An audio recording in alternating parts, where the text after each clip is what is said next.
You're here in Minneapolis to speak to us at Bethlehem College and Seminary about the topic of your new book, one of your new books anyway, and Ordinary, How to Turn the World Upside Down. What inspired that book? Yeah, good question. So originally I was writing a book called, it was called Everyday Justice, how to do neighbor love, essentially. Because Ordinary is really about how to love your neighbor. So, and I was thinking through ways to do justice in the sense of mercy, kind of a Micah 6:8, walk humbly, do justly, love mercy. How do you do that within the ordinary rhythm of life? And how do you do it with a gospel intentionality? So forever we kind of pit these two against each other, evangelism and mercy ministry, and to me a lot of that tension is resolved if we'll simply aim to love our neighbor. And if we're loving our neighbor as ourselves, if we're trying to love our neighbor in every possible way, I don't really see how we don't do both of them. And so my question is for the ordinary Joe, like how do you do this? So we took a line from a friend, Steve Timmis, who says effective ministry involves ordinary people doing ordinary things with gospel intentionality. And so we just try to raise the question, what are some ordinary things you can do, like having a barbecue at your house? How can you do that with gospel intentionality?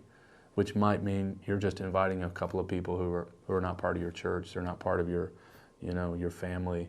They may be your neighbors, they may be new refugees, they may be international students. If you're going to watch Monday Night Football, how can you do that with gospel intentionality? Like, what are the things you're already doing, and just how can you do it in such a way that you're doing it with an evangelistic and a mercy focus, And I've just found that things like hospitality are wonderful ministries that enable us to do both, and sometimes at the same time. So that's essentially what the book is about. I have a chapter on neighbor love, a chapter on orphan care, a chapter on hospitality, a chapter on advocacy, which my wife wrote. That's really in her wheelhouse.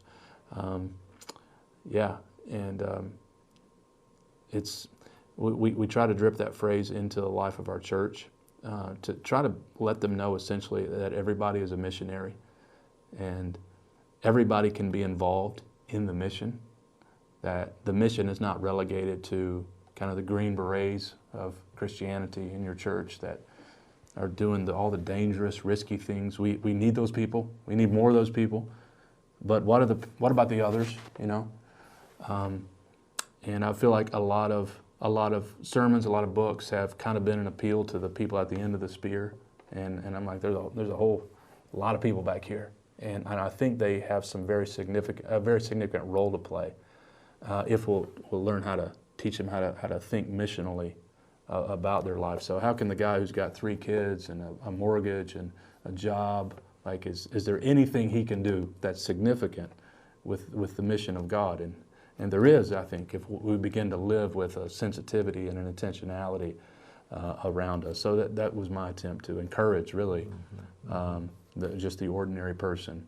It's not a book about living an ordinary, insignificant life, but more of how God uses ordinary people within this, sometimes what we think is a mundane life of just going through our typical routine. But I think there's great mission opportunity in those routines ordinarily, Well, you've hit on something that I think is very timely, and that is the whole idea of hospitality, evangelism. In many respects, the generation that has been coming through the ranks have really lost the idea of hospitality because their parents were too busy working to exercise it, and families have become fragmented, and neighbors are transient, and there is just a different era that we live in now than, say, our parents who stayed in the same neighborhoods their whole lives, worked in the same jobs their whole lives, stayed in the same church their whole lives, and hospitality came more naturally then. Do you find that the younger generations are resonating with this message? Yes, I think they are. I think, you touched on it. We almost have a king in his castle mindset of our home. That there's a moat, and it's our refuge. Nobody comes in. We build up fences in the back, Minneapolis, it may be different in certain areas, but I mean, front porches you don't see them very often. I don't see them very often. You see people go in, the garage door goes up, they go in, you don't see your neighbor, you know. Even at grocery line, like we just self-check out, we don't want to talk to anybody.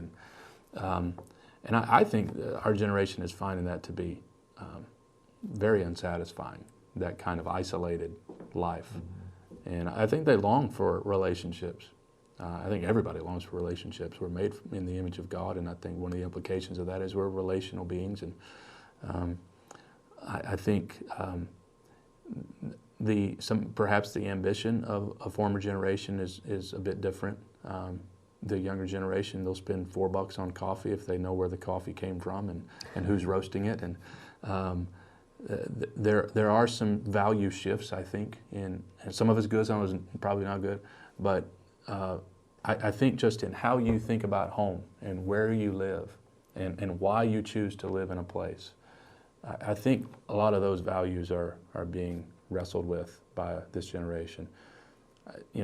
I think I'd like to live in a neighborhood where I could walk everywhere. I'd live in a neighborhood where it's not just my race, my economic level, or I want to go in an area where I can see some restoration in that particular area.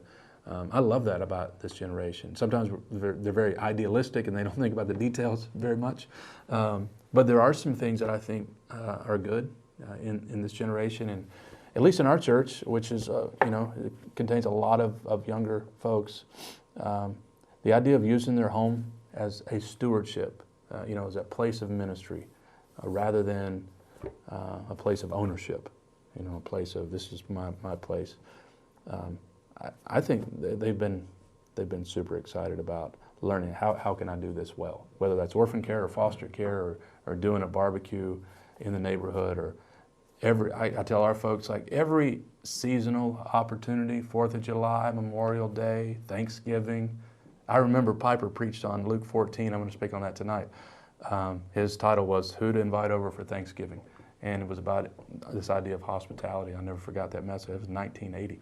I was only 3. I was a recording, but I remember listening to that for the first time, and I was like, yes. And that was a long time ago.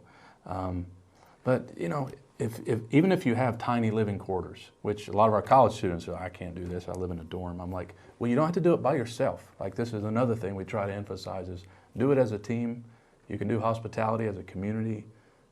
If you're really introverted, bring in some extroverts to help you, and you do the serving and the baking or whatever, But I've found that, a lot of our folks they're on board on this, and they talk about it a lot, and they love to think strategically about how to do it. And I'm just trying to pour gasoline on the fire and saying, keep doing it. And around the world, this is kind of a norm. This is in many ways a problem with Western individualism. And we found with various religions in our city, and we have a lot of Muslims. We have a big influx of refugees and West Africans. This is a big deal to them, to be in your home. It is such a barrier that is crossed. And when it's exchanged, because they value hospitality, you get to go into their home. Man, it's a beautiful way to begin to talk about the gospel,